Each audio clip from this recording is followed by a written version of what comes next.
muchísimas gracias, hermanos. Bienvenidos a un encuentro más de esta semana de Provida que tenemos, en la cual nuestro lema es por la familia, por los niños no nacidos, por la niñez. Y este tiempo de formación, pues lo estamos brindando de tal manera de que podamos nosotros tener una caja de herramientas y poder salir a la calle a dar testimonio de lo que hemos recibido, anunciando y denunciando. Así que, hermanos, muchísimas gracias. El tema de hoy, vamos a hablar sobre la pornografía y para eso nos acompaña nuestra hermana, nuestra compañera Ana Luisa Monque, y a la cual le agradecemos desde el corazón por aceptar esta invitación y que nos regale este tiempo para darnos esta formación sobre la pornografía. Muchísimas gracias, doña Ana. Bienvenida, el auditorio es suyo. Con mucho gusto, muy buenas noches y muchas gracias por la invitación. Aquí tengo un pequeño compañerito que es muy intruso, es un gato, ¿verdad? Entonces, si ven ahí la cola que ondula, no, ¿cómo se dice? Bueno, creo que se dice así. Bueno, es el gato, pero es que a veces me muerde. Bueno, ya lo van. Eh, en realidad, el enfoque que le voy a dar al tema es la adicción a la pornografía. No solamente que la pornografía en sí, eso lo vamos a tocar así muy superficialmente, que algunos conceptos claves que nos permiten entender qué es pornografía, otros conceptos claves, voy a quitarme los anteojos porque se ve así como mucho reflejo. Otros conceptos claves sobre qué es la adicción y aquí voy a profundizar un poco más. ¿Por qué voy a profundizar más en el concepto de adicción y cómo funciona? Porque a menudo podemos pensar que usted nada más decida dejarlo, déjelo, o sea, ya no lo vuelva a hacer, deje el licor, deje la pornografía, deje el cigarrillo. Y a menudo no entendemos que debajo de una adicción hay mecanismos fisiológicos que intervienen y que hacen muy difícil el poder desligarse del consumo de la sustancia o de la práctica de una actividad que se ha vuelto adictiva. Entonces, como les decía, en esta charla primero vamos a empezar con una definición general de lo que es eh, pornografía. Más bien vamos a empezar con una definición general de adicción, luego entraremos en lo que es ya es pornografía y por qué, cómo sucede la pornografía en el cerebro, cómo nos va afectando y vamos a terminar con una voz de esperanza. Vamos a terminar con una manera, algunas ideas de cómo salirse de esta trampa que igual que cualquier otra adicción, es muy difícil, pero que es posible superarla. Necesito tener permiso para compartir, sí lo tengo, sí. Oh, ok, vamos a ver, espérate para... eh, Eddie, necesito compartir la presentación. Voy, deme un segundito, ya le doy al administrador. Ok. Doña Ana, se fija ahí de las personas que vayan queriendo ingresar, porque yo no, Ah, bueno, la cosa es que aquí va. si estoy exponiendo, para mí es un poco complicado ver quién quiere entrar y quién no. Sí, ¿verdad? Bueno, pero ya le di al administrador para que comparta pantalla, no hay problema. Ok, ¿y quién puede entonces darle oportunidad a la gente que quiere entrar? Eddie. Voy a decirles que me escriban en el chat, ya les voy a poner ahí que ellos me escriban a mí directo. Ajá. Entonces, Eddie, vos sos co-anfitrión.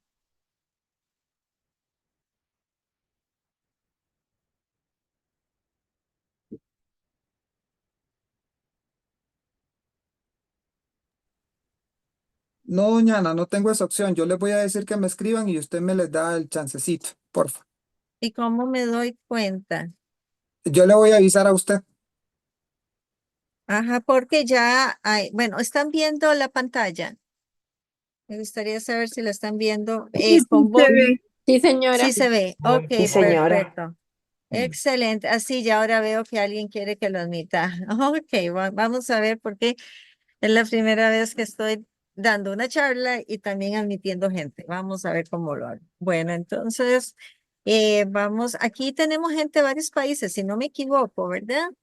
Eh, tenemos que de Costa Rica y de qué otros lugares pueden abrir el micrófono para que nos cuenten de qué países nos visitan. O solo ticos tenemos. Buenas noches, saludos Bueno. desde Guatemala. Ay, bienvenido Mario desde Guatemala. Excelente. Sí, Oh, mira, muchas tengo un gracias. problema aquí. Algo está pasando. Ay, Dios mío.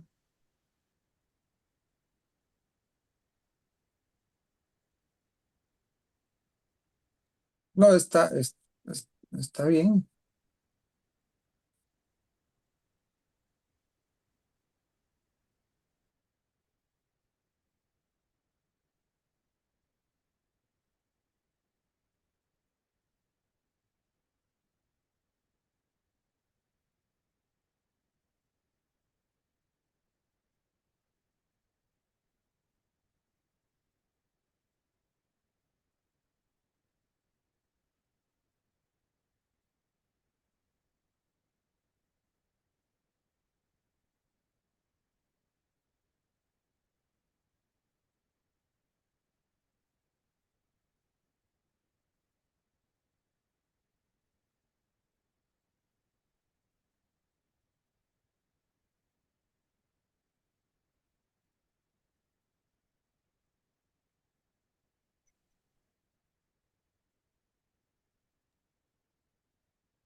Se perdió la conexión, ¿verdad?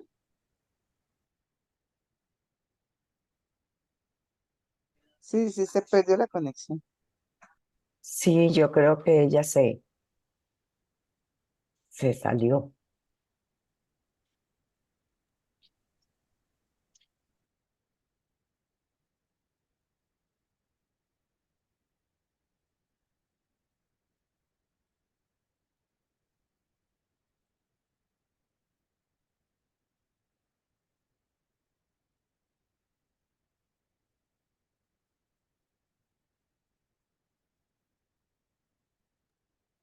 Demos un chancecito, es que tuvo un problema con el equipo, entonces, demos un chancecito, eh, porque se le presentó una situación ahí con el equipo, se le apagó de un pronto, entonces ya lo está viendo la conexión. Por lo pronto, hermanos, recordarles de que mañana tenemos una doble jornada. Mañana vamos a tener a Luis Fernando Calvo con el tema de los fundamentos de la cultura de la muerte. Ya está ahí de vuelta mañana. Y también vamos a tener al licenciado Álvaro Rodríguez, que nos va a estar hablando sobre la Agenda 2030. Este Estoy de tema de la agenda. nuevo, estoy de Ok, nuevo. Algo me pasó sí, y no es la primera vez que me pasa. Espero que no me esté fallando la batería de la computadora, porque estaba sí. conectada y todo. Bueno, Ya le, doy entonces, ya le doy la administración nuevamente. ok. Bueno, mientras tanto estábamos con que Mario viene de Guatemala, nos visita virtualmente desde Guatemala. ¿Alguien más de otros países? El resto somos de aquí de Tiquicia. Muy bien. Ahora sí, Saludos, voy a... buenas noches desde Costa Rica, bienvenida. Muchas gracias, yo también soy tica. Ok, ahora sí, ven la pantalla, ¿verdad? Sí, Ah, señora. muy bien. Entonces, ok, ahora sí, vamos a entrar en materia y de nuevo les pido disculpas por ese pequeño problema técnico. Vamos a entrar en materia en cuanto a qué es una adicción. La Organización Mundial de la Salud lo define y yo subrayé aspectos que me parecen importantes. La adicción como un trastorno de salud mental. ¿Ok? Aquí tenemos, es un problema de salud mental. También es un trastorno del comportamiento que se caracteriza por la necesidad compulsiva de consumir una sustancia o de realizar una actividad, a pesar de los problemas negativos asociados con dicho consumo o actividad. Las adicciones pueden tener un impacto grave en todas las áreas de la vida, tanto del adicto como de las personas más cercanas. Además, tiene un costo social altísimo. De modo que tenemos una característica central de una adicción que es el carácter obsesivo compulsivo de una determinada conducta y su efecto autodestructivo. Ahora, a pesar de las consecuencias negativas, incluso a pesar del intenso deseo del adicto de dejar de practicar esa conducta, a menudo no lo logra hacer. Es decir, la fuerza de voluntad es insuficiente ante una adicción, porque tiene esa característica que es obsesiva compulsiva. Es una necesidad perentoria muy difícil de evitarla. Por eso es una adicción. Continuamos. Perdón, lo están grabando, ¿verdad, Eddie? Eddie, ¿están grabando la charla? Sí, señora.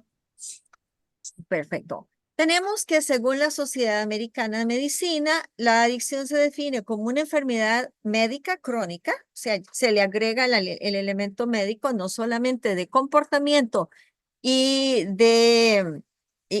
la parte mental de obsesión y de obsesión, y tratable, que implica complejas interacciones entre los circuitos cerebrales, la genética, el entorno y las experiencias vitales del individuo.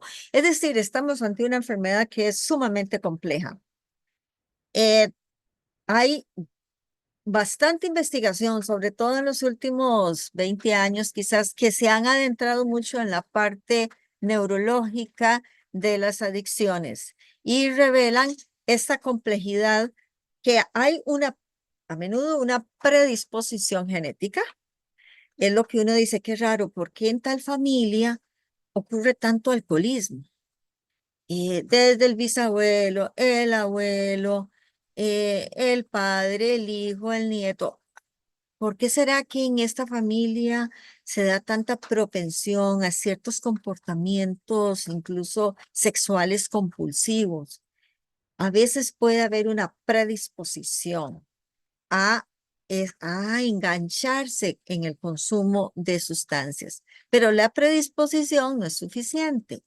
También se da una serie de elementos en el entorno que pueden propiciar o intensificar esa propensión que ya se trae. Entonces, es tratable, ¿verdad? Y las experiencias vitales del individuo a veces pueden predisponer a alguien que ya tal vez tiene una predisposición, valga la redundancia, pueden funcionar como detonantes de un comportamiento adictivo. Aquí no lo tengo en esta charla, en estas diapositivas, pero me gustaría que recuerden este concepto que es lo que se llama la enfermedad dual o la comorbilidad. Si alguien desea tomar nota, comorbilidad o enfermedad dual o trastorno dual, más bien. Se ha encontrado una altísima correlación entre adicciones, y aquí hablo en general, adicciones con enfermedades o trastornos de tipo mental. Es decir, no es que la enfermedad o el trastorno mental vaya a causar la adicción, pero que a menudo la persona en su estado, por ejemplo, alguien que padece de ansiedad, que tiene un trastorno de ansiedad, entonces en un momento dado usa alguna sustancia, pongámosle la comida, el azúcar, que es altamente adictivo para mucha gente, no para todo el mundo. Como vemos, no todo el mundo tiene el mismo efecto o la misma reacción. Pero pongamos el azúcar tiene un potencial adictivo muy alto. Entonces, qué sé yo, esta persona desde niño aprende que cuando se siente ansioso, temeroso, se come un dulce y se siente mejor. Entonces, ese trastorno de ansiedad que ya trae, por ejemplo, esta persona, va a convertirse en una especie de círculo vicioso. Me siento ansiosa, ¿cómo? como y luego necesito comer más para sentirme mejor porque me da ansias el no comer. Y luego vienen otras consecuencias, por ejemplo, el sobrepeso, la obesidad, y entonces es cuando la gente empieza a decirle, mira, pero tienes que dejar de comer. Estás comiendo demasiado, mira, ya estás desarrollando una diabetes. Pero esta persona que trae el problema del trastorno de ansiedad, siente que no puede vivir sin los excesos de comida. De modo que se convierte en ese círculo vicioso que enferma físicamente y mentalmente a la persona que ya traía un trastorno, cuando en este caso es fundamental poder ver cuál es la raíz, cuál es ese trastorno que lleva a la persona a comer en exceso y que aprenda a manejar la ansiedad sin comer en exceso, sin recurrir a la droga. Estoy hablando así de un ejemplo que es muy frecuente como es la comida. Entonces, tenemos estas situaciones del trastorno dual o la comorbilidad, que a menudo se presentan trastornos de tipo mental o emocional, trastornos de personalidad que las personas tratan de curar o de manejar con actividades compulsivas o con sustancias. Y se vuelve muy complejo el tratamiento de estas situaciones porque hay que irse a la raíz y a veces no se sabe. Además, cuando se está consumiendo una sustancia, es muy difícil tener un diagnóstico claro debido a que el cerebro está alterado, está intoxicado, por ejemplo, ¿verdad? En el caso de la marihuana o el caso de la cocaína u otras sustancias, hay una intoxicación que, pongámosle así, va a ensuciar un diagnóstico adecuado, porque no se sabe si ese comportamiento se debe al consumo de sustancias o se debe a un trastorno que ya estaba previo al consumo. Yo les agradecería que anotaran preguntas o comentarios para al final pues poder evacuarlas. Continuamos por acá. Vamos a ver, ¿y por qué no me... Ok. Vamos a considerar algunos de los criterios clásicos de diagnóstico de las adicciones. Son 3: tolerancia, síndrome de abstinencia y consumo de grandes cantidades o practicar la conducta en una cantidad mucho más grande de la que se había previsto originalmente. Entonces, tolerancia, yo creo que esto es muy conocido, cada vez se necesita más para producir el efecto deseado.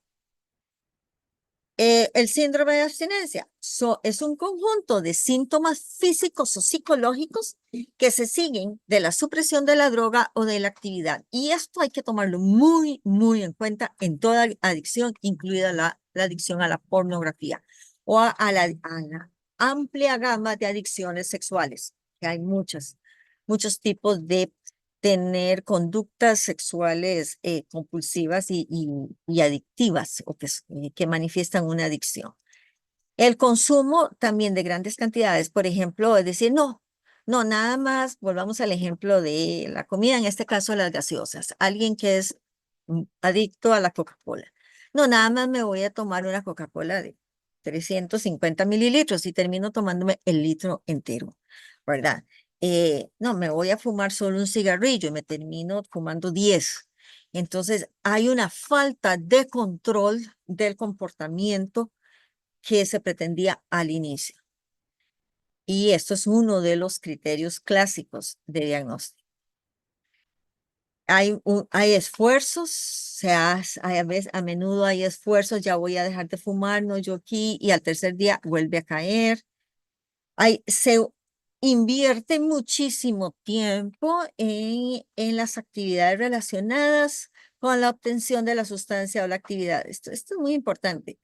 Una vez, hay una película muy fuerte sobre las adicciones a las drogas llamada Candy, si no me equivoco, así se llamaba Candy, la vi hace muchos años, en donde donde el muchacho que es adicto, ¿verdad? Es una pareja, hombre y mujer, y el muchacho dice, es que el 70% del tiempo uno lo gasta esperando, ¿verdad?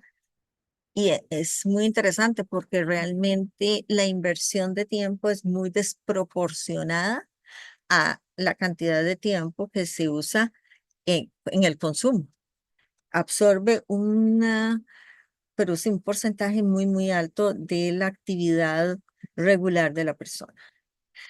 Y esto lleva, por supuesto, al abandono o reducción de actividades importantes de carácter social. A menudo hay un aislamiento social o los únicos espacios sociales es con gente que comparte la adicción.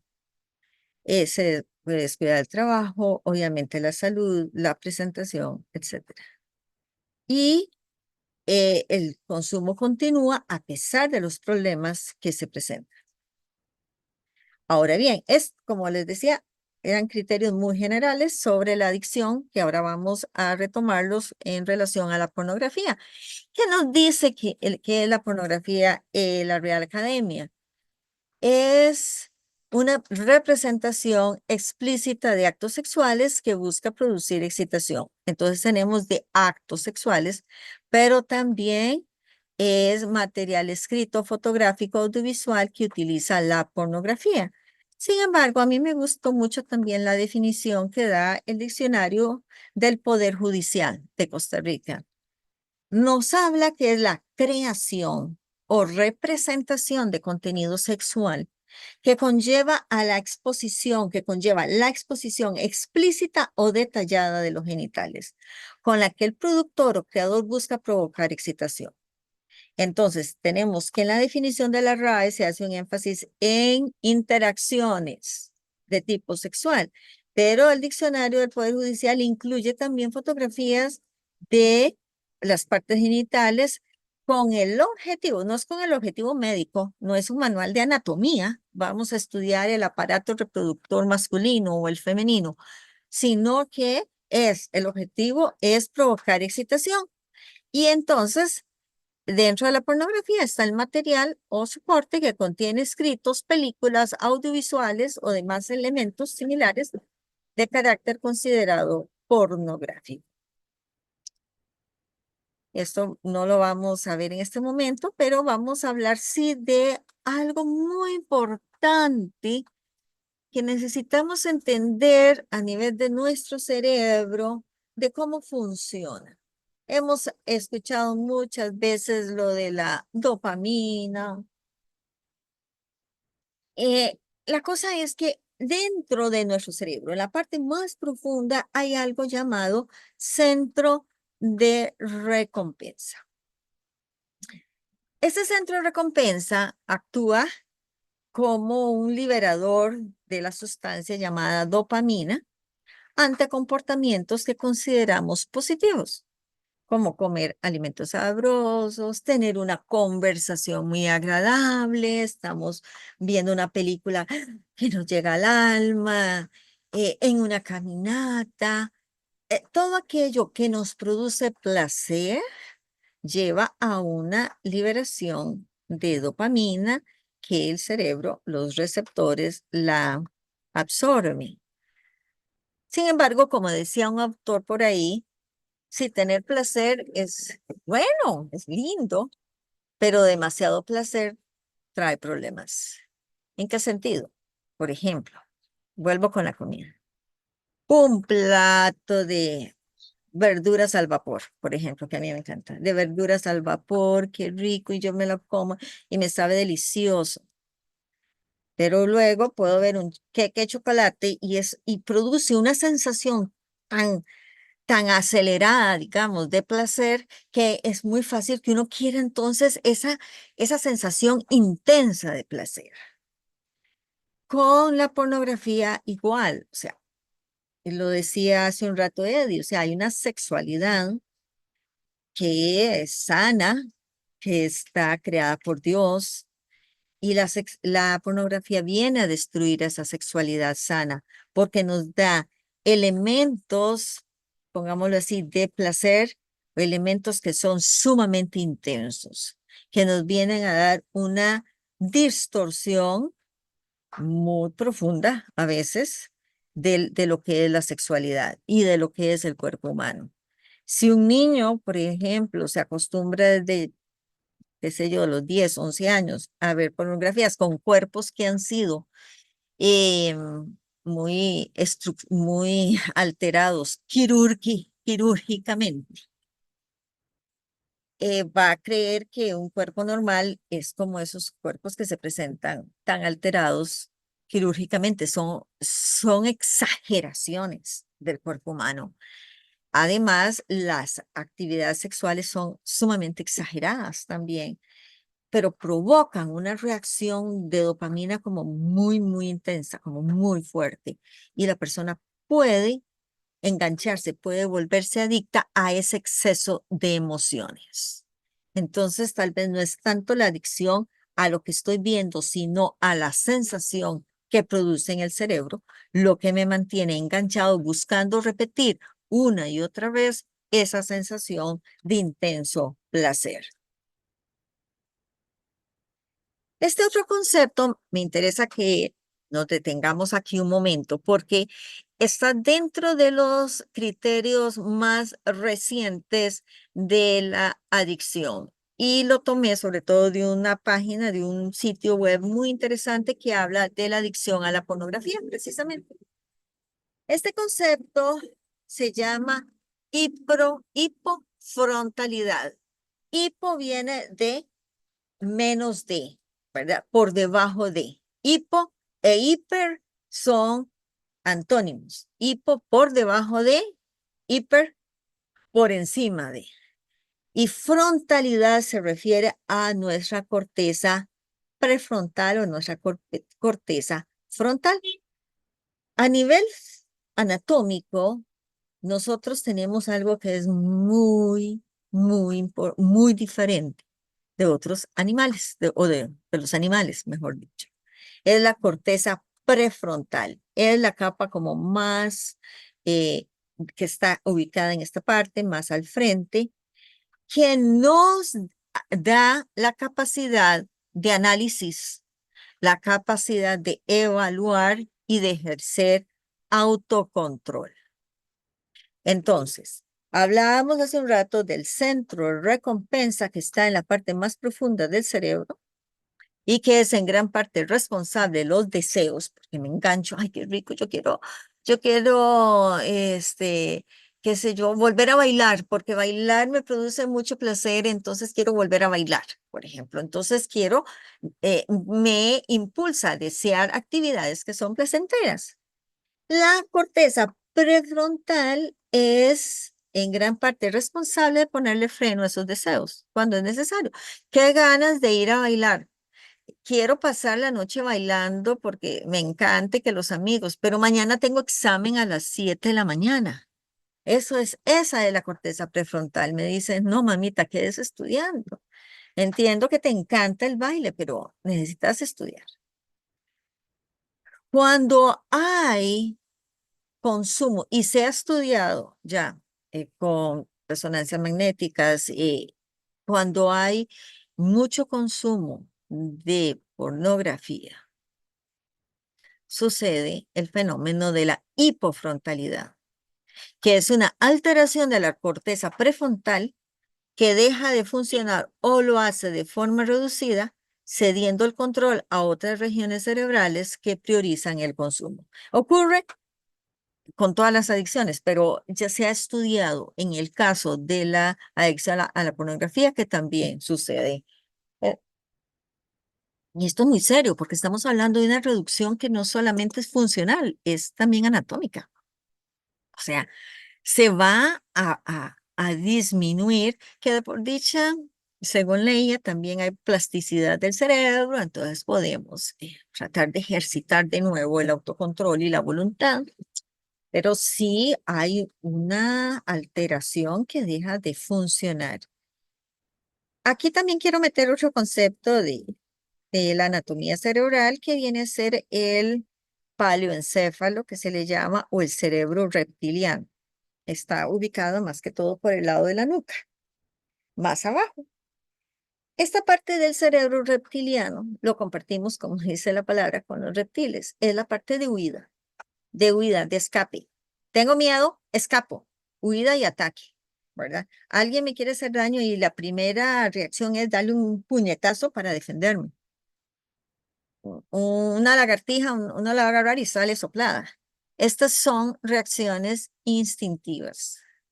Tenemos la parte del cerebro límbico, que es de las emociones, y también es donde es diferente a la reacción de escape y de ataque, de huida y ataque, pero son las emociones que lo tienen más que todo también las aves y los mamíferos. Entonces el perrito que se apega al dueño, no podemos hablar de amor, hablamos de una emoción de apego.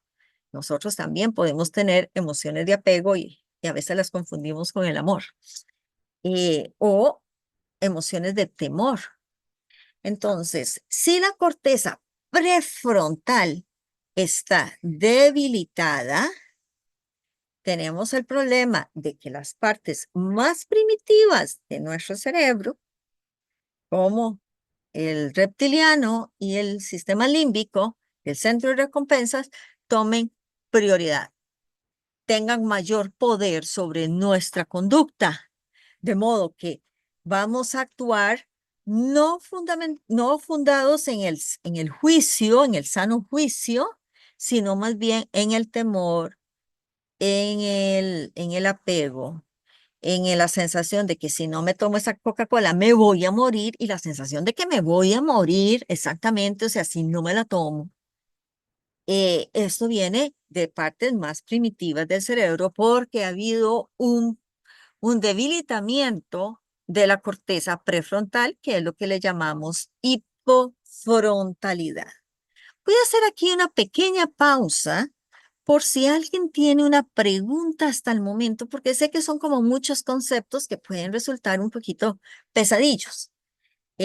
Tal vez un par de preguntas muy, muy concretas, concisas, para luego continuar.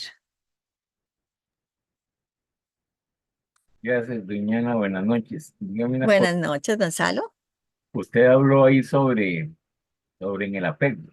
Ujú, Tú dijiste sobre el apego y sí, pusiste como ejemplo a un perrito. sí. Entonces, los animalitos lo que sienten es apego, pero no es amor. Exactamente. El amor viene a ser el interés por el bienestar del otro y O sea, hacer todo lo posible no por es el bienestar. como, yo sí sé que ellos actúan por instinto, Ajá, piensan en muchas cosas, ¿verdad? sí, Instinto. Y cuando se demuestran, ay, qué perrito más amoroso, qué lindo, mira sí, cómo me quiere. Claro, exacto. él siente eso porque sabe que alguien está protegiéndolo. Exactamente. Y parte del apego también, recordemos, por ejemplo, los perritos son animales de manada, De ¿verdad? manada, correcto.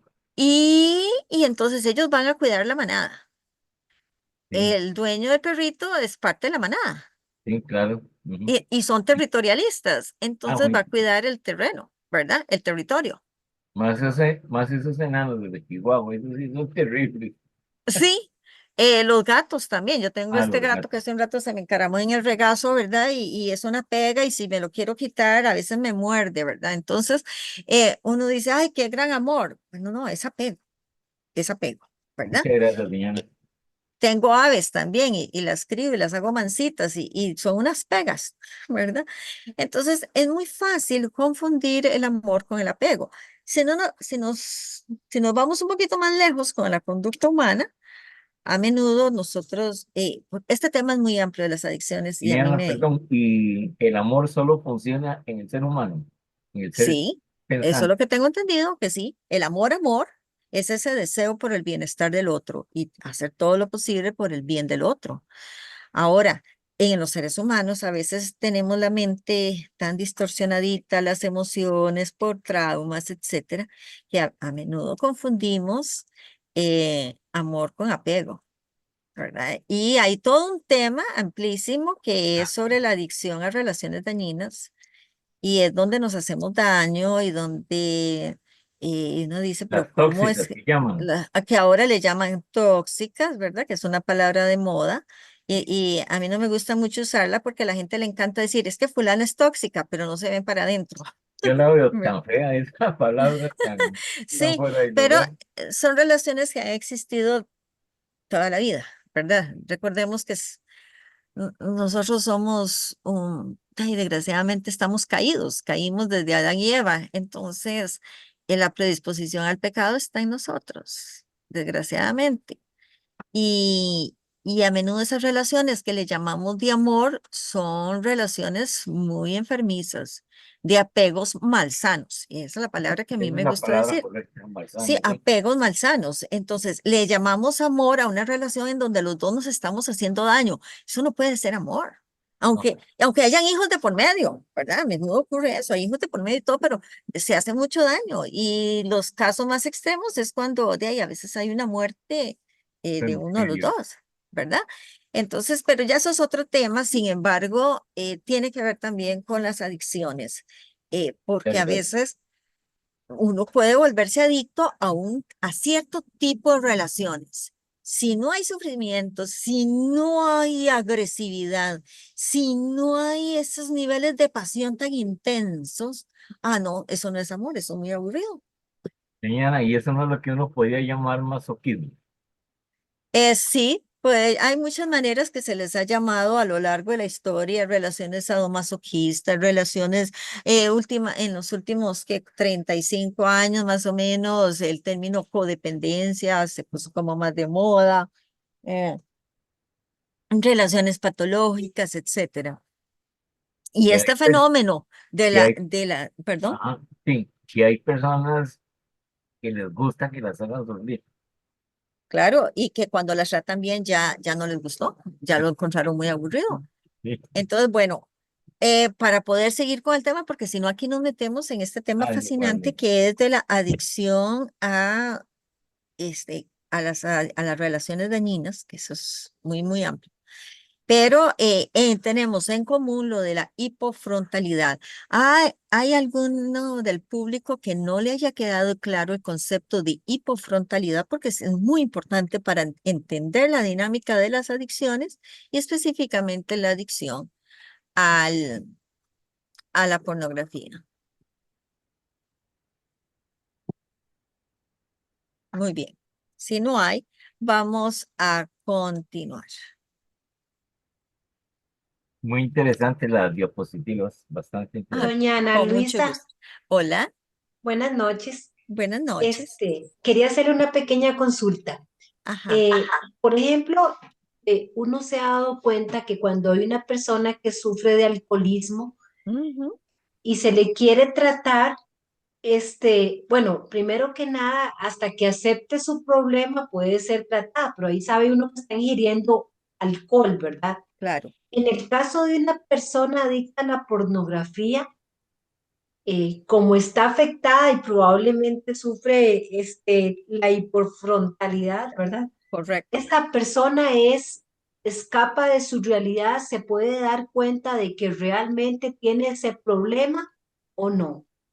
Sí puede darse cuenta, pero hay otras dos características dentro de la adicción, y gracias por la pregunta, Eugenia, eh, que es común a todas las adicciones. Como les digo, es que estos criterios se aplican a todas las adicciones, que es la negación y la racionalización.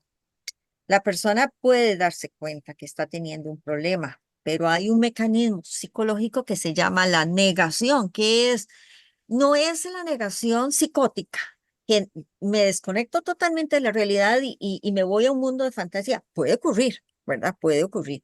Sino es la negación de que yo no tengo un problema. El problema son ustedes.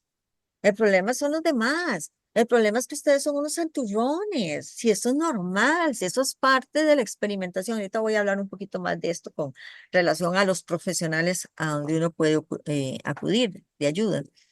Entonces, esa es la negación. Yo no tengo un problema. El problema son los demás. La racionalización es, bueno, sí, la verdad es que sí tengo un problema, pero yo solo lo voy a lograr. Yo puedo, yo puedo solo. No, mire, es que yo estaba muy bien, pero tuve tanto estrés en el trabajo que tuve que recurrir a tal comportamiento, que tuve una recaída. O sea, la excusa, racionalizar significa excusarse, buscar razones. que no son válidas, ¿verdad? Para justificar, racionalizar es justificar mi comportamiento. O es que usted me gritó, entonces yo tuve que recurrir a mi adicción. Es que por los problemas siempre va a haber una excusa. Ganó Saprissa, voy. Perdió Saprissa, igualmente. Cualquier excusa es válida para el adicto para practicar su adicción. Vamos entonces Eh, a me, continuar. me Ajá, gustaría hacerle, es que me quedó una duda. Voy a poner, claro. para que me vea. Olga, Sí, buenas noches a todos. buenas noches. Excelente charla. Cuando se presenta entonces la hiperfrontalidad, la duda que me queda a mí es entonces, porque uno siempre tiende como que, bueno, vamos a buscarle ayuda a la persona para que lo vean una psicóloga y eso, entonces me queda como la duda de que si existe ese problema, ¿cómo se va a corregir? Ese problema se va a corregir, según lo que investigué, con mucha práctica de la disciplina, de la voluntad, y conforme se va alejando más y más del consumo, se va corrigiendo, ¿verdad? Sí, El bueno, problema que a muchas gracias. veces, sí, con mucho gusto, el problema que tenemos con las adicciones, sobre todo que cuando empiezan, cuando están muy jovencitos, es que quedan daños quizás permanentes, ¿verdad? Conocí gente, por ejemplo, que empezó con consumo de drogas desde muy, muy jovencitos, desde, qué sé yo, antes de los 15 años, y luego ya de por vida tienen que tomar algún medicamento de tipo psiquiátrico, porque Ujú. quedaron alterados, ¿verdad? Sobre todo en una etapa en que el cerebro todavía se está formando. Los primeros 25 años de vida son, el cerebro se está formando, ¿verdad? No termina a los 18, a los 15 años, termina como a los 25 años. Eso es lo Ujú. delicado, y ahorita vamos a profundizar un poquito más con Y, la pornografía, porque cada vez es más temprano el consumo de pornografía. Sí, y así como para agregarle, y entonces, este, una persona puede por algún evento ujú, tener la posibilidad de que esto se le acentúe, claro. esta hiperfrontalidad. Ok, eventos fuertes puede provocar eso entonces, Puede ¿o no? provocar una búsqueda vamos a ver, todos tenemos partes que son vulnerables. Aquí no hay nadie, yo todavía no he conocido un ser humano que no tenga ninguna vulnerabilidad. Como decía San Pablo, ¿cómo es la espina en la carne? ¿Cómo es que decía San Pablo? Que tengo esta espina en la carne. Ah, tengo en el aguijón. El El aguijón, aguijón. el Todos aguijón. tenemos un aguijón, todos, absolutamente todos, Yo creo ¿verdad? que somos como avispas. Algunos estamos así como la corona de espinas, ¿verdad? Y, O sea, todos tenemos un aguijón en la carne. Unos con eh, una cosa, otros con otra, todos. Hay personas, a veces es como un misterio, pero que heredan, que tienen esa predisposición, que tienen esa vulnerabilidad y necesitan tener mucho cuidado.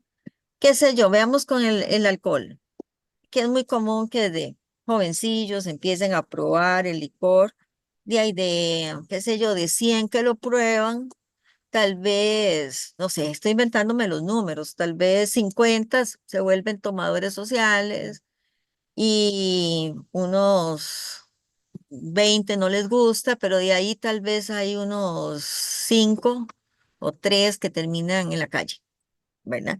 Estoy como exagerando los números, pero uno no sabe, es una lotería a veces. Sin embargo, si uno viene de una familia en donde hay antecedentes de adicción, y antes era solo el guaro, es que ahora la, la oferta es muy amplia, y que mucha gente así como mayor dice, ay, es que ahora tanta droga, y sí, pero si hace 100 años hubiera habido crack, el montón de bisabuelos de nosotros ya también lo hubieran probado. O sea, es porque no estaba disponible, pero desde muchas generaciones desde antes ya traían la predisposición. Esto no significa que estamos predestinados. Esto es muy, muy importante, porque entonces se puede caer en la excusa. Ah, sí, es que a veces como la gente habla, el pecado intergeneracional. Yo, como mi abuelo fue así, yo también estoy condenado a ser así. No, señor, aquí vamos a parar la cosa. O sea, yo puedo tener ese aguijón en la carne y puedo tener una predisposición a los dulces, una predisposición al licor, una predisposición a engancharme con personas que me maltratan, etcétera, porque tal vez lo aprendí en mi ambiente y mi familia. Puedo tener esa predisposición, pero eso no significa que estoy predestinada.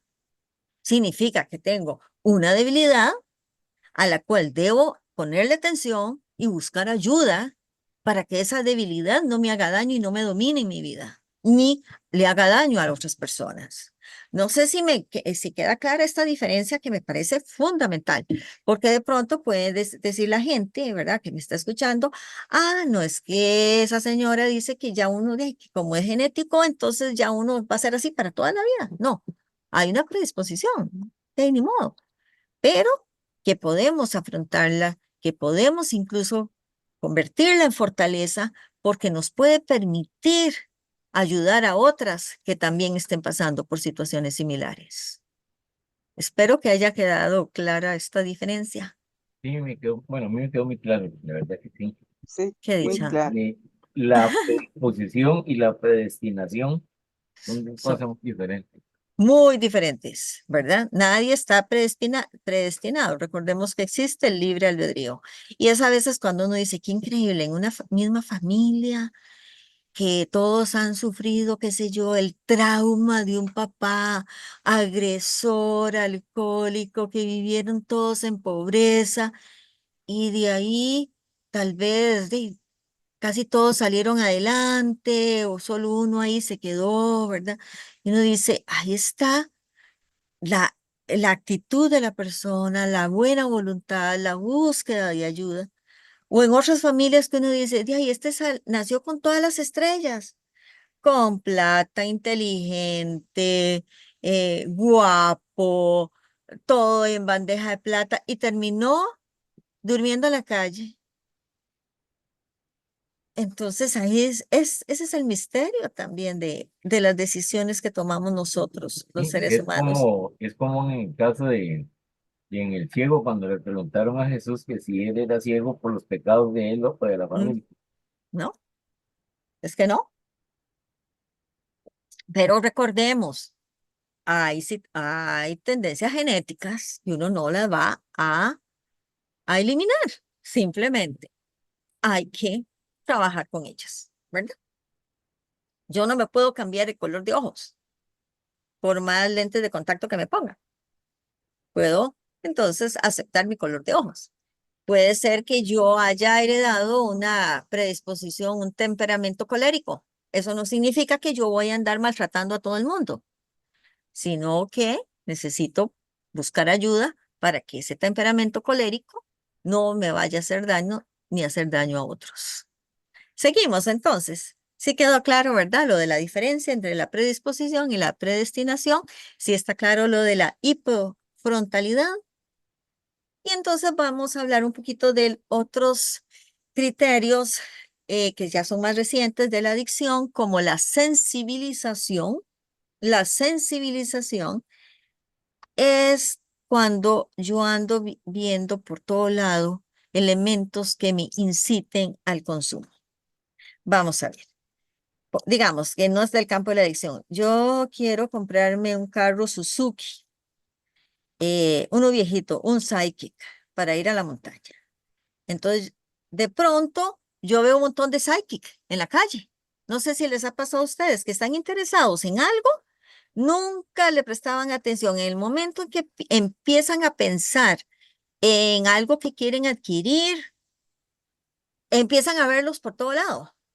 No es que de un momento a otro aparecieron, es que uno empieza a ponerle atención a esos elementos que estaban ahí, pero que no eran importantes. Con la sensibilización también sucede lo mismo. Empiezo a ver, en tal lugar, en tal internet café, yo creo que ahora ya no lo hacen, no sé, pero ahí, ahí se puede ver pornografía.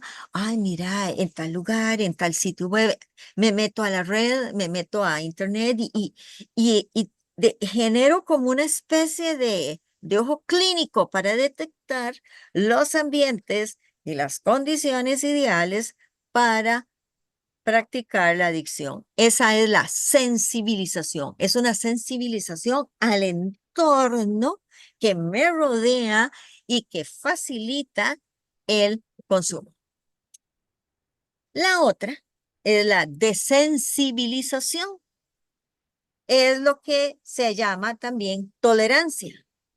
Cada vez necesito más cantidad para tener el mismo efecto. Pero ahora, aquí sí me voy a ir. Vamos a hablar algo de la pornografía. Ok, es el efecto Coolidge. Resulta que con la pornografía ocurre un fenómeno diferente a lo que ocurre con sustancias. Según lo que se ha estudiado, a menudo, no todo el tiempo, a menudo, la persona no solo quiere más pornografía, sino diferente, nueva porno, nuevas personas, nuevas parejas, nuevas situaciones. Y esto lo saben los que producen la pornografía. Por eso cada vez los niveles son más violentos. Hay mucha violencia en la pornografía. Y mucha gente adicta a la porno dice, bueno, yo empecé viendo, qué sé yo, parejas. Bueno, empecemos. Viendo la teja, la parte de atrás de la teja. Yo no sé, yo creo que ya no está, ¿verdad? Pero antes, ¿verdad? Dice, sí, yo empecé viendo la teja cuando iba con mi papá a la pulpería a los 6 años. Yo me acuerdo y ver esas fotos, ¿verdad? Esas fotos de la teja tienen un elemento pornográfico. Tal vez no se mostrará el Claro. cuerpo entero, pero la forma en que se muestra es para provocar excitación. Bueno, como les digo, yo creo que ya no, ¿verdad? Pero durante mucho tiempo la teja se caracterizó por fotos con un tinte pornográfico. Y gracias a eso se vendía mucho, Por supuesto, sí, ¿verdad? Sí. Y muchas de estas muchachas que se llamaban a sí mismas modelos, pues entre eran comillas. carne de cañón. Yo es que digo, son carne de cañón, son para consumir. Entonces resulta que el efecto Coolidge se refiere a que en la pornografía no solo se necesita más cantidad, sino diferente calidad. Se empieza a los 6 años, con las fotos de la teja y luego se sigue con relaciones sexuales, digamos, hombre y mujer. Me lo pasaron en el celular del compañerito de 5.º grado de la escuela. eh, y luego ya sigue con relaciones homosexuales, luego sigue con relaciones entre animales, luego relaciones entre adultos y niños, luego relaciones donde hay masoquismo, donde hay sadomasoquismo, y de ahí una gran variedad que yo ni tengo idea, de por dicho, pero yo creo que es un mundo sumamente turbio de lo que circula en Internet. Eh, Además, tenemos que antes, y lo decía Adi al inicio, era muy difícil el acceso. Recuerdo la primera vez que yo estaba en el cole y estaban unos compañerillos en el gimnasio y me llamaron, Ana Luisa, venga, venga, vea una cosa. Y me abren una revista pornográfica. Yo pegué un grito y salí soplada. Bueno, no me lo imaginaba. O sea, y me imagino que ustedes también vivieron situaciones así parecidas. O sea, adquirir una revista pornográfica hace 50, 60 años era una hazaña, ¿verdad? Sí. Había que ver quién me hacía el favor de ir al puestico, revisas o ver cuál compañerillo tenía una revista, cuál amiguillo, y que debajo de la cama y que todo era escondido. Era muy difícil y además era impreso. Ahora son audiovisuales, ¿verdad? Son multimedia. Ahora cualquier chico que tenga un celular y por error marca algo, sale, ¿verdad? Brinca una escena de estas y es muy, muy complicado poder controlarlo. Por eso la misión de los padres en la actualidad es una tarea gigantesca. Vamos a Permita, seguir. ya, un momentito. Espérate un Vamos. momentito Sí, porque veo ok. que ya son, para terminar con lo del estrés disfuncional. Ajá. El estrés disfuncional se refiere a esta manera inadecuada de responder a los retos de la vida. Todos tenemos estrés. El estrés es necesario. porque nos lleva a un nivel de alerta, ¿verdad? O sea, sin esos niveles de estrés yo viviría sin hacer nada. Y que, ay, no, qué pereza, ¿y para qué? ¿Para qué levantarme temprano? La vida sería muy, muy aburrida. El estrés funcional es aquel que me pone un nivel de alerta. Ay, qué bonito, yo quiero, qué sé yo, participar en una competencia deportiva. Eso implica que tengo que levantarme temprano, comer de cierta manera, ejercitarme, y lleva a un nivel de emoción y de estrés, pero que es funcional. ¿Por qué? Porque me ayuda a mejorarme a mí mismo. Cuando hay adicción, la respuesta al estrés es muy nociva, porque en lugar de afrontar el problema, me lleva a evadirlo por medio, sobre todo, del comportamiento adictivo. Don Gonzalo, si es algo chiquitito, porque ya son como las No, no, 8. tranquila, siga, doña Ana, siga. Ok. No, no, no hay ningún problema. Era un ejemplo que iba a contar, pero no tiene mucha relevancia. De cuando vi una Playboy por primera vez, No, no, no. el susto que se pegó. No, no. Ahorita verá, en los tiempos escuela míos, estamos hablando de los años 50, 60. Bueno, eso era tabú. Realmente Ajá. esas películas eran totalmente tabú. Solo los adultos podían verla. Yo me recuerdo que en quinto o sexto grado, esos uno era muy inocentón. Máxime, en esas épocas había un compañero que había repetido grado como 4 veces. Era un gigantón O sea, y estaba más jugado, era era el el más jugado. jugado, era el más jugado. Entonces, en ese tiempo en las farmacias vendían una revista que se llama la revista Luz, Ah, LU. sí, sí, sí, Ah, yo la bueno, ¿usted recuerdo. recuerda esa Pero revista? no eran pornográficas, No, eran de no tipo eran, no eran educativo eso, sexual. exactamente. Ajá. Pero ¿qué Pero ponían pasaba con algunas eso? fotillas en blanco y Sí, negro, y medias. casualmente era ese entonces, que era lo que se veía, una fulana con vestido de baño, no como los de ahora, ¿verdad? Que ahora Ujú. no dejan nada a la imaginación. Entonces, claro, este muchacho llevaba esa revista y todos los carajillos atrás de él viendo a ver qué era lo que nos iba a enseñar y era una novela. Ahora sí me hizo gracia por eso, porque recordé y entonces cuando ya era mucha la cosa, él nos cobraba un 5 por dejarnos ver Hasta hizo plata. la Sí, o revista. sea, había que hacer un esfuerzo para ver algo medio, medio ahí, ¿verdad? Es que ahora es muy diferente. Disculpe, amor. Entonces, no, tranquilo. En términos generales, la adicción a la pornografía lleva a estos problemas tanto del funcionamiento del cerebro y a un deseo cada vez más intenso de diferentes experiencias de tipo pornográfico. No ocurre en todos los casos. Según leía, es más o menos como un 49%, 47%, o sea, es menos de la mitad, pero está el riesgo. Yo no sé si me voy a sacar la lotería y estaré en la mitad que evoluciona y evoluciona a niveles donde la vida se me vuelve a cuadritos, donde ya no puedo funcionar en el matrimonio, donde tengo problemas en el trabajo, porque hay muchos casos, o sea, he conocido casos que incluso es tan fuerte la adicción a la pornografía que usan las computadoras del trabajo para verlo y los pescan y los despiden, ¿verdad? O que ya a nivel del matrimonio tampoco, porque se acostumbran a esos niveles, recuerden, de exceso de placer, de tan intenso que es como echarse una piedra, ¿verdad? Y que produce esos niveles tan exagerados de placer que ya el placer normal es totalmente insuficiente. Alguien que tiene el micrófono encendido, por favor, si lo apaga. Gracias. Entonces tenemos que lo positivo es que sí se puede cambiar, sí se puede romper.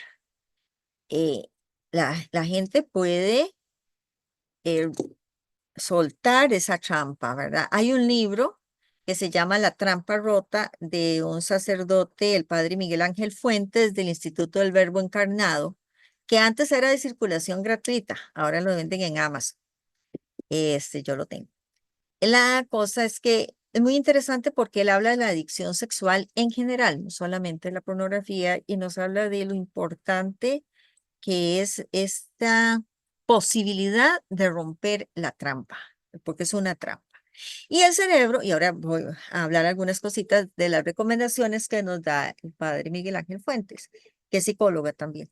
El cerebro puede recuperarse con el tiempo con un esfuerzo sostenido. Sostenido significa que no es algo que hago hoy y lo vuelvo a hacer en 3 meses y después lo vuelvo a hacer 6 meses después. Sostenido es algo que se hace continuamente, como cualquier hábito. Un hábito no se adquiere de vez en cuando, practicándolo allá muy de vez en cuando. Se adquiere con la práctica continua, sostenida. Algo muy importante, las investigaciones también indican que mientras el sentimiento de culpa puede motivar un cambio saludable, la vergüenza en realidad fomenta los hábitos problemáticos de la pornografía. Estos son conceptos también que es importantísimo diferenciarlos, porque la culpa a veces lo confundimos con la vergüenza. No es lo mismo. La culpa es más parecido a la contrición.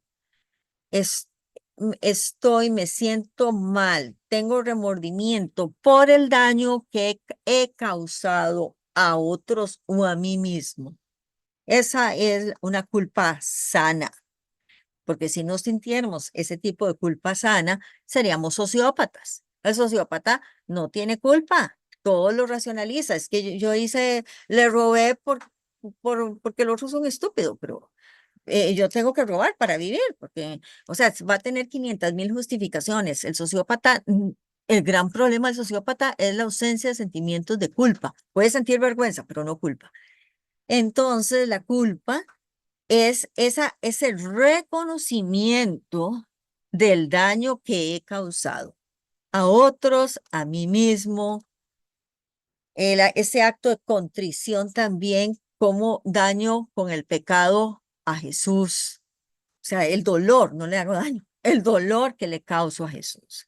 Esa es la culpa, es el reconocimiento del daño que causo. La vergüenza tiene que ver más con lo que los demás piensan de mí. Que, ay, qué vergüenza, ¿qué dirán de mí? Ay, Dios mío, ya no me van a querer. La vergüenza tiene mucho con este sentimiento de que ya no me van a querer, ya no me van a aceptar, ya no me van a invitar, ya me echan del círculo social o familiar. Para uno superar ese tipo de problemas de adicción, tiene que hacer conciencia del daño causado, es decir, la culpa, ¿verdad? Para motivar un cambio saludable. La vergüenza, en cambio, es, uy, qué vergüenza, porque ¿cómo voy a ir a pedir ayuda? ¿Cómo voy a ir a confesarle al padre esto que yo hago? O qué vergüenza que me vean yendo donde el psicólogo, o que yo vaya a un grupo de ayuda. No, no, no, qué vergüenza. Me mantiene enganchado en mi comportamiento problemático. Es fundamental contar con una red de apoyo, familia, amigos, cónyuge, comunidad espiritual o grupos de apoyo en línea o presenciales. Es de capital importancia no rechazar al que está luchando con esta adicción, sino acogerlo. No decirle, qué bonito, bravo, siga, vamos a ver. No, es acogerlo y decirle, aquí estamos, te vamos a apoyar para que salgas adelante. Cuando hay una persona con este problema, no es que la gente debe conocer los detalles ni nada, pero sí pedir oración, ¿verdad? Que hay gente que está con este problema y pedir oración, comprensión, sacrificios para ganar la batalla, porque nuestra fe no está para practicarla en aislamiento, ¿verdad? Somos iglesia, somos comunidad. Ahora, yo tengo mucha experiencia en grupos de apoyo, sobre todo en grupos de 12 pasos, que son grupos como Alcohólicos Anónimos, Narcóticos Anónimos, Al-Anon, que es para familiares de alcohólicos. Tienen cosas buenísimas, buenísimas. De hecho, se parece mucho a la espiritualidad ignaciana. Pero hay un pequeño problema que a veces se presenta en los grupos seculares, es que eh, no se habla muy en general del poder superior para poder ser inclusivos con gente de todas las religiones o de ninguna religión. Entonces, a veces esos conceptos de Dios, que son tan personales, tan relativistas, pueden llevar a un serio relativismo moral. No, de ahí, para mí es bueno hacer tal cosa, para usted no es bueno, pero de ahí, usted escoge lo que es bueno, usted escoge su propio concepto de Dios, de poder superior, y yo escojo el mío. Y a partir de este concepto, entonces ahí se deriva la moral que yo voy a tener. No es como en la fe, en nuestra fe, en la iglesia, que hay una moral objetiva a donde podemos recurrir para definir lo que es bueno y lo que es malo. Es uno de los problemas muy, muy frecuentes en los grupos de apoyo tipo 12 pasos, en donde hay un muy fuerte relativismo moral, porque cada uno escoge su propio concepto de Dios y la moral que le sigue. Pero sí son muy importantes los grupos de apoyo. Es ahí el punto, ¿verdad? Es muy importante tener un grupo de apoyo lo más sano posible. Si es un grupo así como muy amplio, con gente de diferentes maneras de pensar, buscar a alguien que pueda tener una comunión con los principios de uno. Y luego, el problema de esta también, cuando hay una moral equivocada, es que tal vez puede esclavizar más a la persona. Tal vez ya deja de practicar ciertas conductas, pero puede practicar otras que no la van a sacar, digamos, del pecado. Que tal vez, ok, ya yo no consumo pornografía, pero tal vez practico el adulterio, por ejemplo. Porque uno de los problemas serios de las adicciones es que mutan. A veces se supera una situación y no lo ve mucho. Por ejemplo, alguien deja de tomar y sigue con el cigarrillo. Deja el cigarrillo y sigue con la comida. O deja de tomar y empieza a practicar el adulterio.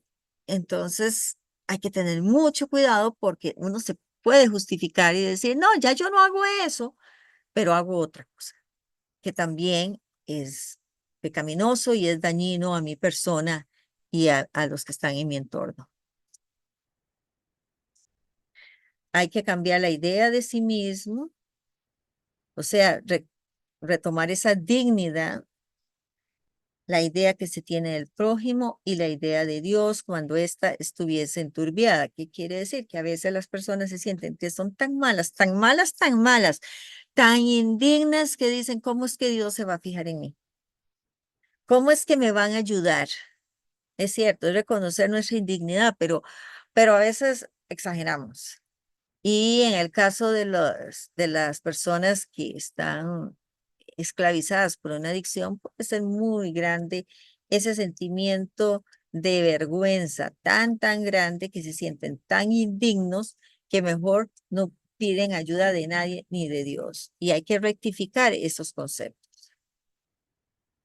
Entonces, aquí es donde les hablaba de los grupos, que hay que tener ese cuidado por esos conceptos, sobre todo ahora que está tan de moda la nueva era y se ha colado mucho en los grupos de 12 pasos. Alguien que no tenga una formación adecuada en, en nuestra fe puede morder el anzuelo muy fácilmente. Entonces tenemos también que no es una terapia de autoayuda que solo yo, sino que es en una relación con Dios y en comunidad con otros hermanos que también están saliendo o superando ese tipo de situaciones tan complicadas. Algunos recursos de ayuda. Tenemos Sexoadictos Anónimos en Costa Rica. Ahí está el sitio web si alguien quiere tomarle captura de pantalla, foto, etcétera. Luego, en el sitio en español de catholic.net, hay algunos artículos, ese artículo en particular y varios sobre cómo liberarse de la pornografía. En YouTube hay un video muy interesante que está en inglés. Este grupo, Catholic in Recovery, es muy útil y yo les doy un servicio a ellos de traducir una reflexión semanal, la del domingo. Tratamos de hacer un grupo porque es una hermandad muy bonita que es de 12 pasos, como les digo, como Alcohólicos Anónimos, Narcóticos Anónimos, etcétera, pero muy basado en la fe católica. Y, y entonces las reflexiones, cuando se habla de Dios, sabemos que es el concepto de Dios, Padre Celestial, etcétera. Tratamos de hacer un grupo en español, pero resulta que no funcionó. No funcionó. Entonces los grupos, casi todos son en línea. Hay en algunas parroquias en Estados Unidos. Entonces, esta hermandad, si ustedes se meten en catholicinrecovery.com, se van a dar cuenta de que tienen grupos para un montón de situaciones problemáticas, familiares de personas adictas, para personas que son adictas al sexo, incluida la pornografía, grupos de rezo del rosario, o sea, tienen un montón de grupos. Desafortunadamente todo está en inglés. Pero si alguien quiere, pues, meterse y revisarlo, pues de verdad es muy buen recurso esto. Luego, hay una aplicación para el celular que se llama Brain Body, Quit Porn. Está en español, es una ventaja, con videos en inglés. Yo investigué esta aplicación y me llamó la atención porque ofrece pasos muy prácticos para ayudarle a las personas para irse desenganchando de la pornografía. Y también está el libro de La trampa rota del padre Miguel Ángel Fuentes, que se consigue en Amazon. Y otro sitio, pero que tiene artículos en español, que tomé una buena parte de la información y ya ahorita se las digo. Vamos a ver si es esta. Ok, no. Que está muy, muy bonita, con artículos aquí es este. Está en español y en inglés. Es Fight the New Drug. Fight. Ajá, un momentito para que lo puedan ver bien. Este está en español. Fight the New Drug, que es pornografía, totalmente dedicado al tema de la pornografía, de modo que ahí pueden obtener información con evidencia científica, ¿verdad? Producto de investigación. Voy a dejar de compartir por si alguien desea hacer alguna pregunta, algún comentario, alguna queja, etcétera.